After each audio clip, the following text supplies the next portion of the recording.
আজকে শেয়ার করব আপনাদের সাথে আমার ছোটোবেলার একটি ফেভারিট খাবার, পান্তা ভাত ভাজা। হ্যাঁ, একদমই কিন্তু ঠিক শুনেছেন। এই পান্তা ভাত ভাজাটা আজ ভিডিওর মাধ্যমে আপনাদের সাথে শেয়ার করছি।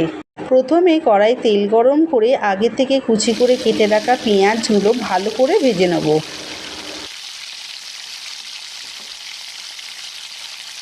ভেজে নেওয়া হয়ে গেলে আগে থেকে কেটে রাখা আলু ও গাজরের টুকরোগুলো দিয়ে ভেজে 10 মিনিট মতন ঢাকা দিয়ে রাখবো সেদ্ধ হওয়ার জন্য।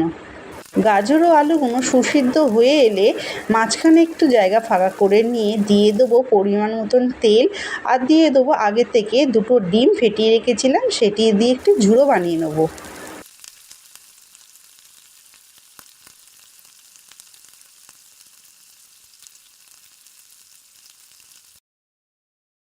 ঝুড়ো হয়ে গেলে সব কিছু ভালো করে মিশিয়ে নেবো। তবে ডিম ঝুড়ি করার সময় কিন্তু আমি সামান্য 1 চিমটে একটু নুন দিয়েছিলাম।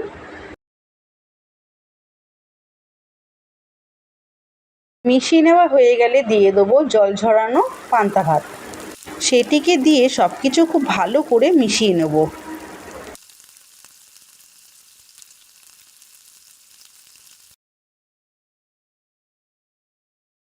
মিশিয়ে নেওয়া হয়ে গেলে বাকি যে ভাতগুলো ছিল সেটাকেও দিয়ে ভালো করে সব কিছুর সাথে আবারও মিশিয়ে নেব।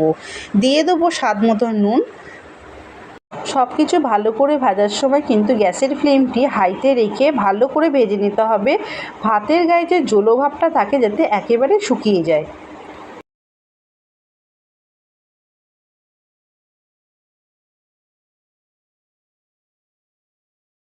ভাতের গায়ে থেকে যখন জল শুকিয়ে আসবে তখন ওপর থেকে তেল দিয়ে আবারও ভালো করে সব কিছুর সাথে মিশিয়ে নেব।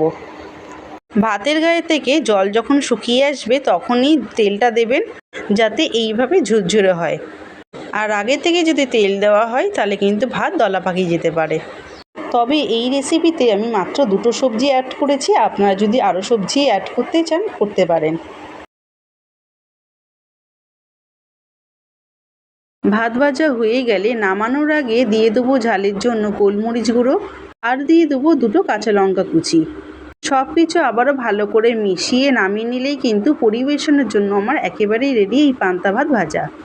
ছোটোবেলায় মা যখন আগের দিনের বাসি পান্তা ভাত ভাজা এইভাবে বানিয়ে দিতেন খুবই খুশি হতাম। আপনারাও বাড়িতে এইভাবে বানিয়ে ট্রাই করে আমাকে কমেন্ট করে জানাতে ভুলবেন না। তাহলে আজকের মতন টাটা।